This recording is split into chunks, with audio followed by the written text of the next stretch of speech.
증여세는 최고 50%의 세율, 20%의 무신고가산세, 매년 8%의 납부지연가산세. 실제로 요즘 강남에서 돈 있는 부자들이 증여 문의가 줄어들고 오히려 문의가 늘고 있습니다. 제가 증여세 없이 합법적으로 2억 원을 증여할 수 있는 꿀팁을 하나 알려드리겠습니다. 먼저 일단 증여세는 살아생전에 부를 무상으로 이전받는 경우에 받는 사람이 내는 세금이고요. 이러한 증여세에 대해서 요즘에 말씀들이 굉장히 많아요. 일단 첫 번째로 소득세, 양도세 이런 세금을 이미 낸 걸 재원으로 해서 내가 자식한테 주는데 이중과세 아니냐 이런 말씀 많으시고요. 두 번째로는 증여 공제하고 세율이 20년 넘게 너무 똑같다. 그렇게 해서 세금을 너무 많이 걷는 거 아니냐. 공감하는 부분이 상당히 많이 있고요. 이런 증여세에 대해서 굉장히 예민하세요. 그래서 이렇게 예민한 사례를 제가 하나 말씀을 드리자면 약 한 달 전에 지방에 계신 분한테 전화가 왔어요. 약 16년 전에 부모로부터 1억을 현금을 증여를 받았는데 16년 동안 저축하고 투자를 성공해서 현재 6억 원이 되셨대요. 그러면 16년 전에 받은 그 1억 원 때문에 혹시 가산세까지 포함해서 세금 엄청 나오는 거 아니냐 이렇게 걱정을 하셨는데 증여세는 제척기간이라는 게 있어요. 일반적으로 무신고의 경우 15년이 지나면 세금을 부과할 수가 없어요. 근데 이분은 16년 전에 증여를 받았잖아요. 그래서 제가 그분께 16년이나 지났기 때문에 세금은 과세되지 않을 것 같아요. 이렇게 말씀드렸더니 자기 진짜 세금 안 내도 되는 거냐? 아무 문제 없냐? 그렇게 좋아하시면서 12시까지 전화를 하셨는데 그분이 그렇게 고민하고 걱정했던 거 바로 증여세와 그거에 따른 가산세 이런 것들 때문인데요. 사람들이 증여세를 두려워하는 건 바로 세율 때문인데요. 증여세는 최고 50%의 세율 그리고 무신고의 경우에는 20%의 무신고가산세 매년 8%의 납부지연가산세 이런 것들이 합쳐져서 고액의 세금 폭탄으로 나올 수 있기 때문에 사람들이 매우 두려워하는 것 같습니다. 이런 분위기 속에서 상속증여세에 대한 개정을 한다 안 한다 말들이 많은데 우리는 이런 것들을 막연히 기다릴 수는 없고 현명하게 사전에 증여하는 계획을 수립을 해서 잘 준비를 해야 될 것 같습니다. 증여세 신고를 안 해도 세금 폭탄을 맞지만 증여세 신고를 정상적으로 잘 해놓은 경우에도 특정한 경우에는 세금 폭탄을 맞을 수 있습니다. 아들이 5천만 원을 아버지로부터 증여를 받고 증여세 신고를 정상적으로 했습니다. 하고 나서 그 아버지가 약 9년 8개월 후에 돌아가시게 됐어요. 그래서 그 아들은 상속세 신고를 착실하게 했고요. 이분이 워낙 재산이 많아서 상속세를 50% 세율을 적용해서 정확하게 신고를 했어요. 그런데 예상치 않게 세무서에서 전화가 왔고 또 조사가 실시되는 과정에서 약 9년 8개월 전에 5천만 원 사전증여 신고를 한 거 왜 그거 합산해서 신고하지 않았냐 이제 이런 지적사항이 나왔던 거예요. 그런데 이 아들 일부러 그걸 빼놓으려고 빼놨던 거는 아니고요. 9년 8개월이라는 시간이 지났기 때문에 신고한 걸 까먹고 있었어요. 그래서 상속세 신고를 잘 해놓고도 이미 신고한 증여세 합산 신고를 누락함으로 인해서 5천만 원의 유효세율 50% 그리고 가산세가 첨가돼서 추가로 내야 되는 세금이 3천만 원이 넘게 추가로 추징된 그런 사례가 있었습니다. 사전증여 신고한 거는 상속인의 경우에는 10년 이내, 상속인 외의자의 경우에는 5년 이내의 거는 합산해서 다시 신고하게끔 돼 있습니다.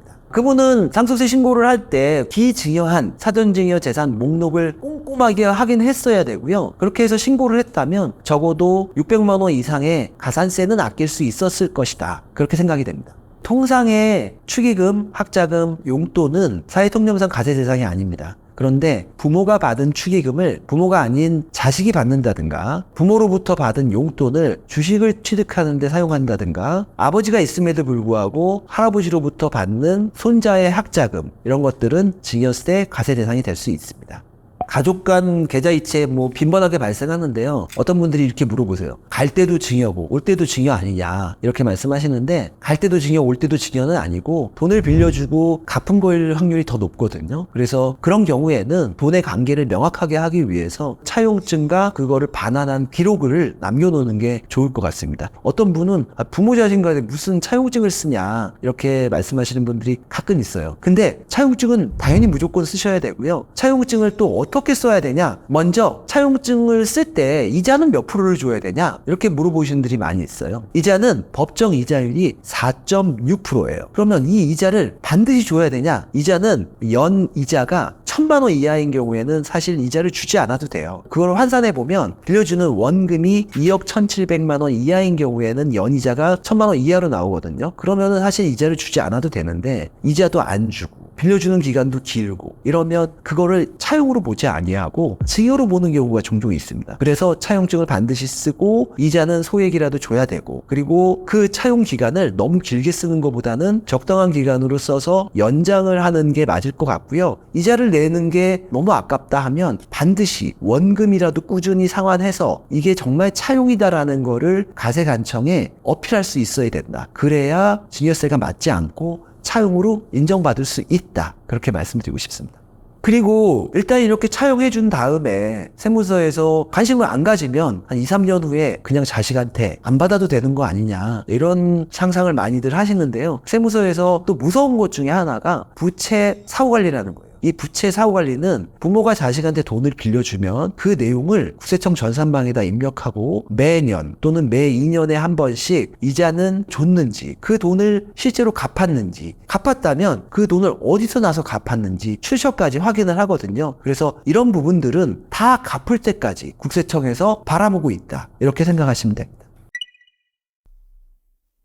실제로 요즘 강남에서 돈 있는 부자들이 증여 문의가 줄어들고 오히려 양도 문의가 늘고 있습니다. 그 이유는 증여 공제는 낮고 세율은 높은데 저가 양도를 활용해서 좀 더 세금을 낮춰서 아들한테 직접 거래를 하자, 이런 분들이 나오고 있습니다.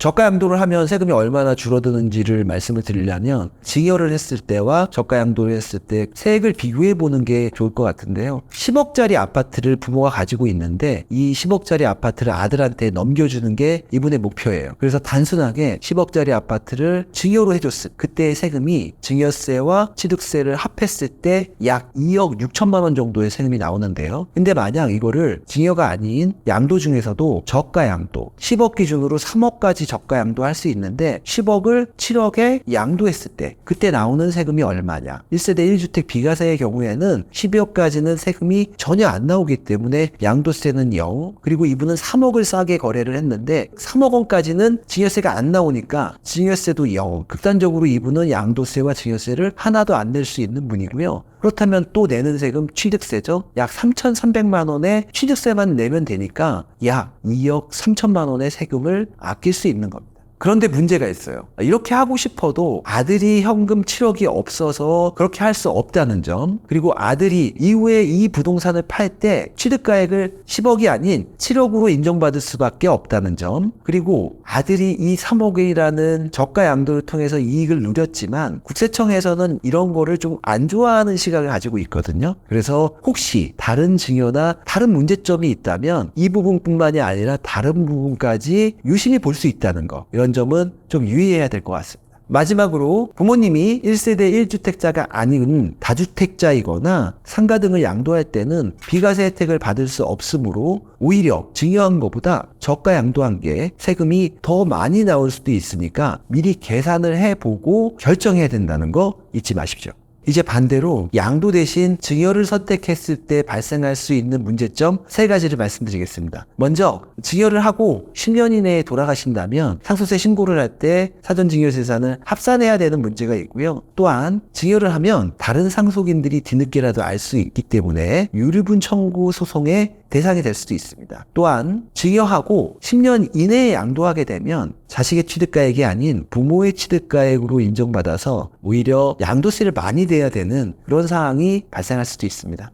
제가 증여세 없이 합법적으로 약 2억 원을 증여할 수 있는 꿀팁을 하나 알려드리겠습니다. 아이가 태어날 때부터 계속 꾸준하게 증여하는 거. 우선 미성년자는 2천만 원까지 증여세 없이 증여할 수 있습니다. 성년자는 물론 5천만 원이고요. 그래서 아이가 태어날 때 1살 때 2천만 원, 11살 때 2천만 원 계속 증여할 수 있고 21살이 되면 5천만 원 이렇게 증여할 수 있죠. 그런데 기타 친족이라는 제도가 있거든요. 기타 친족도 1천만 원을 추가로 증여할 수 있기 때문에 6촌 이내의 친척, 4촌 이내의 인척으로부터 증여받는 경우에는 추가로 증여를 받을 수 있기 때문에 31살이 되면 1억 8천만 원, 41살이 되면 누적 2억 4천만 원까지 증여를 할 수 있습니다. 내가 돈이 없으면 할아버지 할머니 찬스라도 써서 그리고 기타 친족의 힘을 빌려서 꾸준히 증여하는 게 이 다음에 성인이 돼서 집을 살려고 할 때 상당히 많은 자금을 축적할 수 있을 것 같습니다.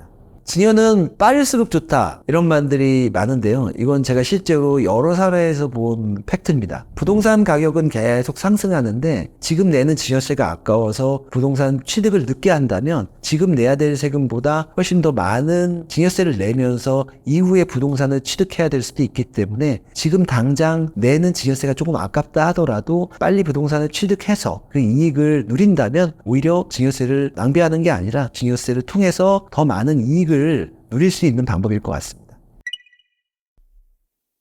많이 알면서도 또 가끔 헷갈리는 게 증여공제 관련인데요. 증여공제를 한번 딱 정리해서 말씀을 드리면 부부간에는 유거공 공제가 가능하고요. 여기서부터 제가 말씀드리는 공제라는 거는 10년간 합산해서 공제 금액입니다. 직계 존속이 직계 비속에게 일반적으로는 5천만 원까지 증여 공제 가능한데 만 19세 미만자는 2천만 원까지 증여 공제됩니다. 직계 비속이 존속에게, 즉 아들이 부모에게 증여하는 건 10년간 5천만 원까지 공제가 되고요. 기타 친족이라 함은 6촌 이내의 친척, 4촌 이내의 인척의 경우 1,000만 원까지 공제가 됩니다. 여기서 사람들이 헷갈리는 게요. 기타 친족 여러 명으로부터 다 1,000만 원씩 받을 수 있는 거 아니냐 헷갈리시는 분들이 있는데 그건 아니고요. 어떤 분이든 한 명한테 10년간 누적해서 1,000만 원을 공제받을 수 있다는 얘기입니다. 또 하나 궁금한 게 사위, 며느리, 기타 친족이냐 직계 비속이냐 그분들은 피가 안 섞였기 때문에 기타 친족이다. 직계 비속이 아니다. 이렇게 기억하시면 될 것 같습니다.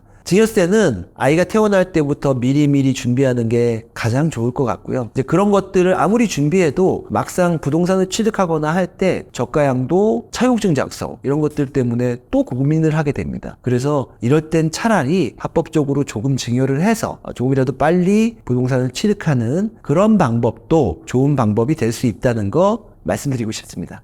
최근에 젊으신 분들 부동산 취득과 관련된 상담을 저한테 많이 오시는데요. 이때 가장 유용하게 합법적으로 쓸 수 있는 게 결혼 출산공제입니다. 2024년도부터 신설이 됐는데요. 출산일로부터 2년 이내, 결혼 전후 2년 이내에 양가 부모로부터 1억씩을 추가로 공제받을 수 있는 건데요. 그리고 또한 10년 이내에 일반 증여공제 5천만 원을 사용하지 않았다면 실질적으로 양가집으로부터 1억 5천씩 증여를 받을 수 있습니다. 제가 최근에 조사를 받고 세금을 많이 냈던 제 아는 지인이 있었는데 이분이 부모로부터의 채무가 3억 정도 있는 걸로 조사가 종결이 됐어요. 근데 다행히 혼인일로부터 2년이 아직 안 됐기 때문에 부모로부터 추가로 1억 원을 입금받고 그 1억 원을 부모의 재산을 상환하는데 썼습니다. 그래서 혼인일로부터 2년 이내, 출산일로부터 2년 이내 아직 그 기간이 남아있다면 그걸 적극적으로 활용해서 부동산을 취득하는 데 쓰든가 채무를 상환하는 데 쓰면 도움이 될 것 같습니다. 근데 이게 혼인공제 따로 출산공제 따로 각각 1억을 공제받는 게 아니라 도합 1억 원을 공제받을 수 있습니다. 그런데 이 부분 때문에 혼인공제 1억을 받고 어차피 애를 낳아도 1억 원 추가 공제를 안 해주니까 이런 것들이 출산을 장려하는 데에는 조금 미진한 부분이 있습니다. 최근 부동산 가격이 많이 올랐잖아요. 지금 일반적으로 어떤 지역이든 부동산 가격이 6억 이상이 되는 부동산을 취득할 때는 지자체의 자금조달 계획서라는 거를 내게끔 제도화되어 있는데요. 이렇게 제출된 자금조달 계획서에 대해서는 지자체와 부동산 감정원 등에서 엄격한 잣대로 체크를 하고 있습니다. 또한 세무서에서도 부족한 부분이 있거나 의심가는 부분이 있다면 자금 출처 조사를 실시하기도 합니다. 제가 최근에 본 어떤 사례에서 10억짜리 부동산을 취득하려고 하는 부모와 자식이 함께 저한테 상담을 온 적이 있었는데요. 이분은 약 7억 원을 부모 찬스를 쓰려고 하는 분이셨어요. 3년 전에 부모가 이미 증여세 없이 3억 원을 임차 보증금을 내주셨거든요. 그런데 요번에 또 나머지 7억 중에서 4억을 양가 부모로부터 2억 무상으로 자금을 차입해서 부동산을 취득하려고 하시는 분이었는데요. 제가 이제 그분께 이미 3억 원 사전 증여 받은 거 안 걸렸는데 요번에 또 2억 부모 찬스를 쓰다가 그냥 지나간 줄 알았던 그 3억 원까지 증여세가 가세되는 게 아니냐 이런 말씀을 드렸더니 대출을 최대한 활용해서 부동산을 취득해야겠다 이렇게 말씀을 하셨고요. 제가 봐도 자금 출처가 많이 모자라면 은행 대출을 최대한 활용해서 부동산을 취득하는 것도 좋을 것 같고요. 그것보다 더 좋은 건 조사를 받지 않기 위해서는 적절한 증여나 적절한 소득을 갖춘 후에 부동산을 취득하는 게 가장 좋아 보입니다.